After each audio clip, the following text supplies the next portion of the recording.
السلام علیکم ناظرین، ویدر اپڈیٹ کے ساتھ آپ کی خدمت میں حاضر ہوئے ہیں۔ ہوا کا شدید کم دباؤ سندھ پر موجود ہے جو شمال مغرب کی جانب بڑھے گا اور آئندہ 24 گھنٹوں کے دوران بلوچستان میں داخل ہوگا۔ مغربی ہواؤں کا سلسلہ بھی ملک کے بالائی مغربی علاقوں پر موجود رہے گا۔ تو میں آپ کو مکمل تفصیل کے ساتھ آگاہ کرتا ہوں اب اگلے 24 گھنٹوں کا ملک میں کیسا موسم رہے گا، کہاں کہاں بارشیں ہونے کا خدشہ ظاہر کیا جا رہا ہے۔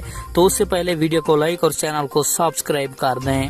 سندھ، شمال مشرقی بلوچستان، خیبر پختونخوا، پنجاب، کشمیر اور گلگت بلتستان میں تیز ہواؤں اور گرج چمک کے ساتھ 26 اگست تک بارش کا امکان بتایا جا رہا ہے۔ اس دوران مشرقی بلوچستان، سندھ، جنوب خیبر پختونخوا، جنوبی پنجاب اور خطہ پٹوار میں، کشمیر اور اس سے متعلقہ پہاڑی علاقوں میں کہیں کہیں موسلادھار بارش کی توقع کی جا رہی ہے۔